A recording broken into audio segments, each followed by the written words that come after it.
लेला चित बदला जकर मरद मानत ना होई पूरा जानी पूरा पूरा गोड़ हाथ पूरा जितना है बढ़िया से दवाई आ रोज दारू पी के अगर आवत होई मारत होई तो बढ़िया से प्यार करी लेला चित बदला कोनो बउआ में बैठाते नहीं खस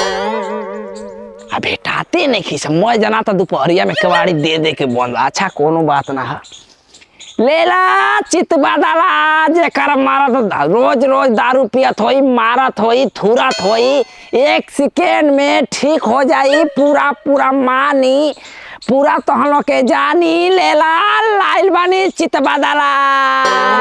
बताओ वो समझे में नहीं खेत इतना रास्ता पूरा दम हम धांग देनी अच्छा कोनो बात ना है लेला चित बदला जेकर में हरारू मानत ना होई जानत ना होई ई का ह काका चित बदला ई चित बदला का कहला काका पर बियाह हो गइल बा नहीं बियाह करे के मन करत है हाँ तैसन बात है तू ले ला इले का होला जवन में हरारू तो के मानत ना होई ओकरा के घोर के पियाई देबो चित बदला ई दवा के नियन दवा अच्छा ई बताओ हाँ लखुआ के एगो हो जाई बहकल चलतिया अच्छा अच्छा अच्छा और ओकरा के अगर घोर के पिया दिहल जाओ तो लाइन पा जाई बचवा पूरा भरपूर ना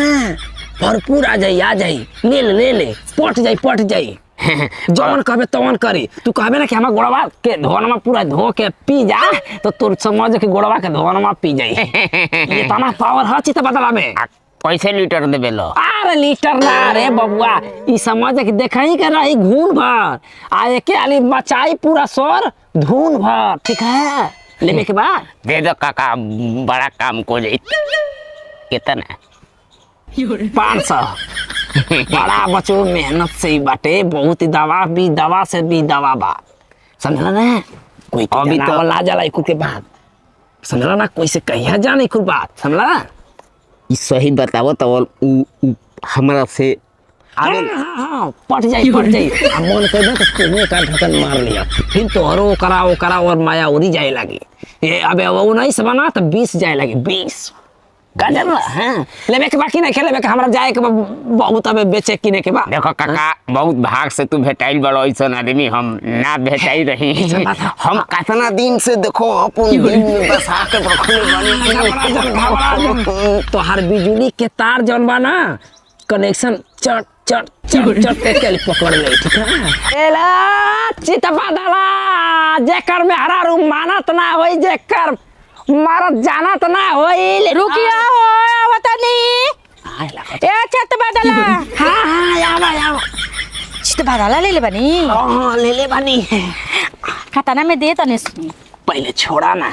सुनी ना बोलम ना नो गाँव में अरे हमरा का जरूरत है हमरा तू हमसे सामान लेबू हम तो से ले हम अपन गाँव के एगो एजे के ससुरा के एगो लड़का रखले बनी गाँव घर के तीवरे लागेला ओकरा के बस में कोई चाह तो हो जाई अरे का कहलू ए दुल्हन समझलू हो जाई तू खाली चाहबू तब ना देखा ए बुढ़ाऊ उ लड़कवा के बियाह के दिन धइल बाटे बियाह कट जाई कि ना ओकर बियाहवा की तोहरा समझ ना कि तोहरा बिना ना पागल हो जाई तू हर चेहरवा एक बार ना देखी ना तो समझा कि दम घेना ही नहीं पागल हो जाई तो बियाह कर जाई नु कर बियाह कर जाई तोरा प्यार में कम तो न कर नु हां जौन कहबू तौन ये बुढ़ो तो 500 रुपया तारा के बेसी दे देबी यही तरह हो हैं समझलू ना तोहर जितना सपना है ना तोहर हमार दावा के इतना पावर है कि तोहर सपना पूरा हो जाए सही के एकरे नाम चित बदला हाला मत कर मनवे के कर देला यादला आज जेकर हाला मत कर हां कोनो बात एगो बिया गोतिनी देख लेनु दे हमरा के हां चोरा के दे हम जल्दी से ठीक बा जल्दी दे दी तो घबराहट का हो हम बटला ही नहीं आहो तो रवन बनी तो कोई से का बेचत तो ये बुढ़ा तो चित बदल तो जान जियो से तो का कहिया सो फलाना के मौगी चित बदल ले लहिया हैं ए बुढ़ा अगर काम ना कइलस तो देख लियो तार बार छिला के पानी नियन टिक के घबरा मत हो मैं कहली घुमा दे कहते बानी कि ठीक हो जाए समझो ना ओहो हो ये जी ई खियाई कैसे जान तो लू खाना में दाल में जौन होई ना तो दाल में घोर दिया ठीक है और घोर के तन में चावलों में तन की फेंट दिया आ समझलू ना आ जे ही खा ले ही तो समझ जा कि आ वो सही जब बर्तनवा बची तो समझ कि तू चाट ले। ये बुढ़ा तू तो खाना भी ना छोड़ेलन मुँह खा जालन। तो का करे का ना छोड़े ना तो जौन होला ना जौन बचेला ओकर जितना बर्तन ना थरिया देबू चाहे कोनो चीज में तो खूब चाट लिया। चाट के तोहरो प्यार हो जी ओकरो प्यार मतलब एक हो जे बुझे समझलू। सही के तब का ये बुढ़ा तो जीविए न छोट बच्चा टप कैसे। अरे के होता है प्रयास करिए थरिया के घोर के पीना जाइबो करे के खनार के हां खनार के पी दिया जल्दी से दीना त कोनो देख लिया सो एक खरका ना हां एक खरका तू हंसी ऐसी में अब जे ही खाई ना तो तू समझ जा कि तू एक लपक्का मार लिया। ठीक बा मतलब ओकर 20 रही ना तो तोहार 19 रही मतलब प्यार सही के हां ई काम जरूर करिए। दी पैसा लेके आओ तन यूसुफ हम जो अरे ना काम है ना काम घबरात का चला जाएगा एगो तक की आई एगो कुछ कहा। हाँ तो दिन भर के तना बेचिए ले बने 1 2 3 4 5 6 7 8 9 जल्दी से जाए लेके। हाँ दे ले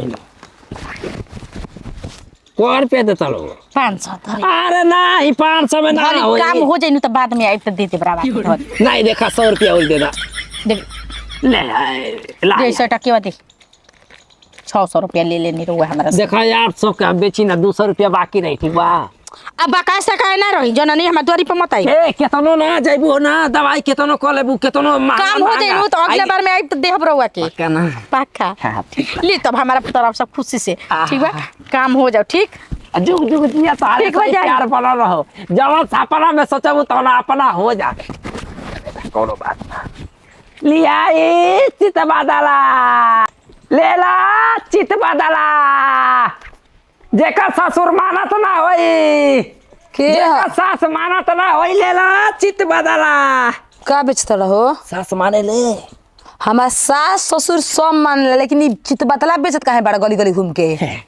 ऐसे बेचता नहीं सास खदम मर रही ना तो एक के आली समझ के एक आली बन जाई बंदर बूढ़ हो गइल लाज शरम नहीं खे गांव में लइका लेकिन के बिगाड़े वाला दवाई लेके घूमत तार मर रह। ना मानत होई ना तो वो समझ कि माने लागी ए तो कहला उ पहिले मानत रहल ह हाँ। पहिले प्यार करत रहल ह हाँ। अब 2 महीना से हमरा बुझाता कोनो खिया देल से खरीद के उ हमरा दिन तकते नहीं खे। ना ना ऐसा बात ना होई तार मर ये बता तू कितना दिन से बेचत रह? हमार त बुढ़ापा से ले देखल जवानी से बुढ़ापा हो गई ई बेचत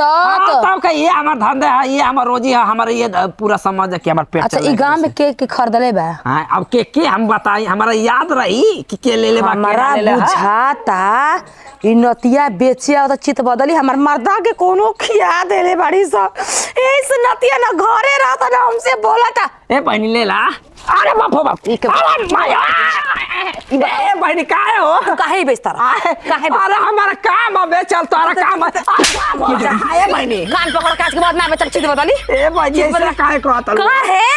तोहरे बेचल के चलते कोनो गांव में किन के खेले से हमार मरद आतना मानजन करत रहन हुआ ई अरे तो तहार मरद में गलती बा मार दे तू ना बेचता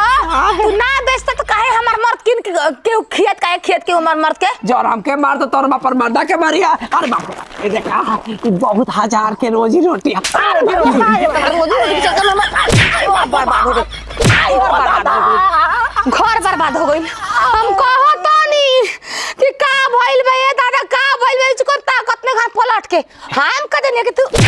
गली बेचता बेचबा सीध बदली बेचबा हो सीध बदली हैं बूढ़ पुराने वाला कहीं दुकान खोल के साग सब्जी बेचता चाय के दुकान करता अंडा के दुकान करता